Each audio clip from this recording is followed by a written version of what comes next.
뭐든지 애써서 노력하고 힘써서 하는 것, 그게 공부라. 저는 그렇게 생각하고, 인생살이 살아가는데 어떻게 그렇게 애쓰지 않고 뭘 할 수 있느냐. 그렇게 생각을 이제 한 거죠. 근데 애들은 아니에요. 그게 학교 공부가 그게 공부지. 무슨 그게 그 공부냐. 근데 사실 우리 전통을 이렇게 보면, 거슬러 보면, 공부란 말을 단순히 학교 공부만 아니고, 글 공부, 몸 공부, 몸 공부, 말 공부, 뭐 이런 말, 심지어 이제 무슨 인생 공부, 뭐 그림 공부, 그게 다 붙여졌었죠. 사실 여기에는 이제 불교 전통이 그 뒤에 도살고 앉아 있습니다. 공부란 말을 가장 많이 쓴 전통이 불교 전통입니다. 그렇게 해서 이걸 이제 유교 전통에서도 이제 받아들인 거죠. 그건 중국으로도 거슬러 올라갑니다. 중국 이제 당나라 이후에 공부라고 할 때 이제 불교 전통에서 소위 주공부 그런 말을 쓰죠.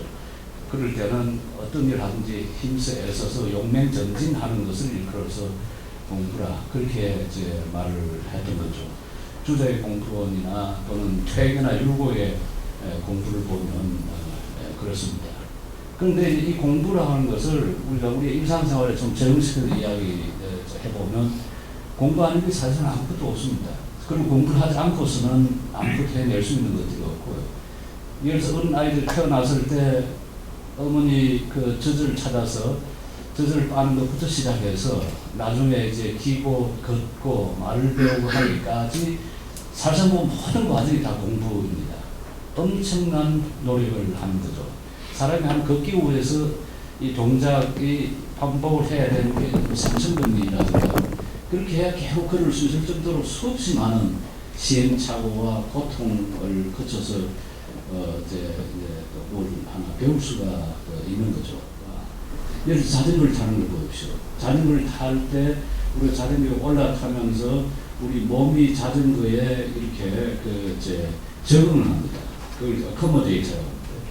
그리고 또 이제 자전거를 몸에다가 assimilate, 이렇게 동화시키고 적응하고 하는 이렇게 assimilation과 accommodation 그 과정을 통해서 하나의 자전거를 타는 스트럭처가 이제 형성되고 그 다음에 또 단계 이런 방식으로 인간의 그 인지적 발달인지 신체 운동의 발달인지 하는 것을 이어가는 거거든요.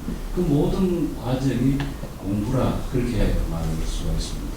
그런데 그 중국말 우리가 쓰는 우리가 그냥 이 공부라고 하는 공부라는 중국말뿐만 아니고 사실상 서양말 보면 서양말 공부가 뭡니까? 우리가 하는 study라는 말 있잖아요. study라는 말이 라틴어 studium이라는 말에서 온 말인데 studium이라는 말이 동사가 studio라는 동사는 영어로 보면 to do effort, 노력하다는 뜻입니다. 그러니까 에투디앙, 불어로 학생 하는 말, 영어의 student, 이거 다 보면 노력하는 사람이라 힘써 일하는 사람이라 그러니까 영이 깃든 말, 영이 깃든 로고스 앤 psikos, psike가 깃들어 있는 로고스가 아니고서는 그건 진실, 참된 것을 전달할 수 없다고 생각해요. 그러니까 초자입니다. 그러면서 자기가 파이터로서 뒤에가 좀 그런 이야기예요. 내가 이렇게 쓰는 거는 늙어서 재미로 늙어서 소일거리로 쓰기 위해서 쓴다. 왜 그렇게 썼어요 또? 쓰지 않아야 될 거예요.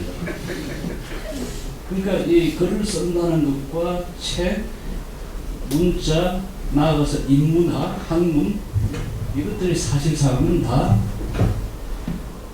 이 성경관지 보면 아주 애매한 위치에 그게 선한 도구로 사용될 수도 있지만은 이것이 잘못된 단순히 몸뚱아리만 남아있는 아니면 바울이 문자는 죽이고 영은 살린다고 할 때처럼 오히려 죽인 역할 마치 율법 조문 가지고 들대가지고 자기도 이렇게 적혀 있지 않느냐 그렇게 이야기할 때 그게 사람을 살리기보다는 오히려 죽을 가능성이 있다고 봤기 때문이죠. 그래서 이제 예를 들어서 이 문자나 철학이나 학문에 아주 적극적인 입장을 취했던 그 교부 가운데 터툴리안 나왔잖아요. 터툴리안이 한 그 유명한 말이 예루살렘과 아테네가 도대체 무슨 상관입니까? 교회와 아카데미아가 도대체 무슨 상관입니까? 오늘 지금 세물교 아카데미 한다고 그러는데요. 도대체 교회와 세물교 아카데미가 무슨 상관이 있느냐? 그렇게 질문을 터툴리처럼 할 수가 있는데 바로 그런 배경에서 나온 거죠. BC 387년에 플라톤이 그 아테네 북부에 세운 그 아카데미아, 그게 이제 처음이었습니다. 사실 이 아카데미아라는 것은 고유한 어떤 무슨 역할을 하는 명칭이보다는 지역 명칭이었습니다. 그 아카데모스라는 히랍의 영웅을 이제 기리는 그 땅과 관련된 그 하나의 지역과 관련된 이제 이름이었죠. 플라톤 아카데미아. 근데 거기는 단순히 무슨 교육을 하는 그런 기관이 아니고, 아카데미아라고 할 때 아주 중요한 것은 선생과 학생들이 같이 공부하는 교육기관이라기보다는 시니어 선배와 그 주니어 후배들이 함께 학문을 하고 함께 생활을 하는 학문과 생활을 겸한 공동체라고 하는 것이 아카데미가 가지고 있는 아주 중요한 그 의미였습니다. 이게 이제 쭉 히랍 전통에서 또 로마 전통, 서양 전통에서 쭉 내려왔던 거죠. 여기서 단순히 지식으로서의 학문뿐만 아니라 삶으로서의 학문을 사실상을 이제 했던 거죠. 사실 철학이라는 게 뭐 칸트 철학이다, 헤겔 철학이다 이 보면 워낙 학문적이기 때문에 그게 원래부터 학문이었는가 하는 생각을 할 수가 있습니다. 그런데 뭐 철학뿐만 아니고 역사나 문학이나 종교나 예술 이 공부들이 히랍에서부터 연구될 때는 그게 영어로 말하면 way of life였습니다. 삶의 방식입니다. 어떻게 살아가는가 하는 문제였지, 무슨 칸트의 수주의 비판을 처음부터 쓰고 헤겔 정신의 현상을 처음부터 쓰고 했던 건 아닙니다. 아카데미아라는 게 다시 이제 여기 적용해서 이야기하면 삶의 공동체고 동시에 학문의 공동체입니다. 같이 토론하면서 그리고 이제 같이 삶을 살아가는 거죠. 그렇기 때문에 플라톤의 아카데미아에는 어떤 카리큘럼이 없었습니다. 어떤 교화 과정이 있어가지고 그 교화 과정으로 차근히 단계적으로 배워나오는 그런 과정이 아니고 제일 중요한 건 문제였습니다. 질문이었습니다. 어떤 물음을 가지고 그 물음을 두고서 이제 거기에 선배와 후배들, 먼저 일찍 와 있던, 예를 들어서 아리스토텔레스처럼 한 20년을 거기에 몸 붙이고 살았던 사람하고, 그 다음에 새로 들어온 사람하고 같이 모여서 그 문제를 같이 탐구하는 일종의 이제 탐구 공동체.